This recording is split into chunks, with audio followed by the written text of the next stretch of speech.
Hey guys, welcome back to my art work. ಇವತ್ತಿನ ಒಂದು ವಿಡಿಯೋದಲ್ಲಿ ನಾನು ಈ ಚಿತ್ರದ ಔಟ್ಲೈನ್ ಪಾರ್ಟನ್ನು ನಿಮ್ಮ ಜೊತೆ ತೊಗೊಂಡು ಬಂದಿದ್ದೀನಿ. ಇದು 12x8 ಸೈಜಲ್ಲಿದೆ, ಅಂದರೆ A4 ಸೈಜ್ ಇರುತ್ತಲ್ಲ ಆ ಸೈಜಲ್ಲಿ ಇದು ನಾನು ಕ್ಯಾನ್ವಾಸನ್ನು ಕಟ್ ಮಾಡ್ಕೊಂಬಿಟ್ಟು ಗ್ರೀಡನ್ನು ರೆಡಿ ಮಾಡ್ಕೊಂಡಿದ್ದೀನಿ. ಈ ಔಟ್ಲೈನನ್ನು ಗ್ರೀಡ್ ಮೆಥಡಲ್ಲಿ ಯಾಕೆ ಮಾಡ್ತಿದ್ದೀನಿ ಅಂದರೆ ಕಾಮನ್ನಾಗಿ ಎಲ್ಲರಿಗೂ ಕೂಡ ಈ ಗ್ರೀಡ್ ಮೆಥಡು ಅರ್ಥ ಆಗುತ್ತೆ ಮತ್ತು ಡ್ರಾಯಿಂಗ್ ಮಾಡಲಿಕ್ಕೂ ಕೂಡ ಸುಲಭವಾಗಿರುತ್ತೆ ಮತ್ತು ಪರ್ಫೆಕ್ಟಾಗಿ ಔಟ್ಲೈನನ್ನು ಹಾಕ್ಬೋದು. ಈ ರೀತಿ ಸ್ಕೆಚ್ಚನ್ನು ರೆಡಿ ಮಾಡ್ಕೊಳ್ಳೋದ್ರಿಂದ ನಮ್ಮ ಮುಂದಿನ ಪೇಂಟಿಂಗ್ ತುಂಬಾ ರಿಯಲಿಸ್ಟಿಕ್ಕಾಗಿ ಬರಲಿಕ್ಕೆ ಸಾಧ್ಯ ಆಗುತ್ತೆ. ಹಾಗಾಗಿ ನಾನು ಗ್ರೀಡ್ ಮೆಥಡನ್ನು ಯೂಸ್ ಮಾಡ್ಕೊಂಡ್ಬಿಟ್ಟು ಸ್ಕೆಚ್ಚನ್ನು ರೆಡಿ ಮಾಡ್ಕೊಳ್ತಾ ಇದ್ದೀನಿ.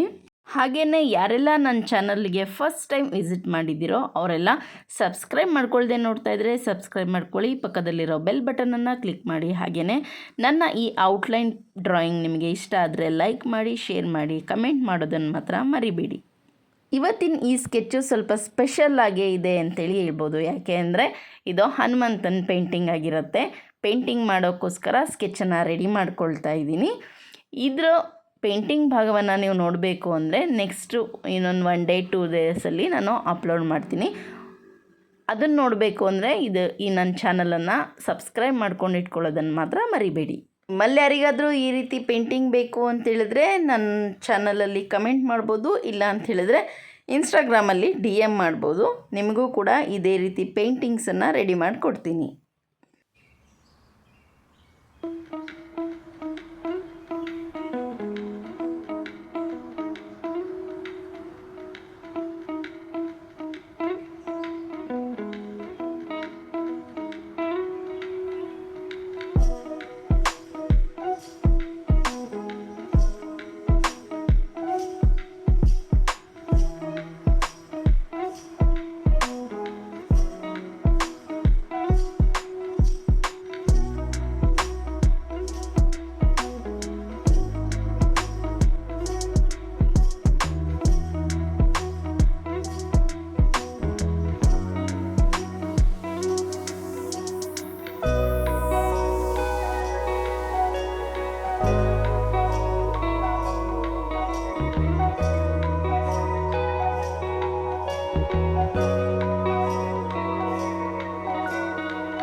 ತುಂಬಾ ಡೀಟೇಲಾಗಿ ಪೇಂಟಿಂಗ್ ಮಾಡಬೇಕು ಅಂತೇಳ್ಬಿಟ್ಟು ಡೀಟೇಲಾಗಿ ಸ್ಕೆಚ್ಚನ್ನು ರೆಡಿ ಮಾಡ್ಕೊಳ್ತಾ ಇದ್ದೀನಿ.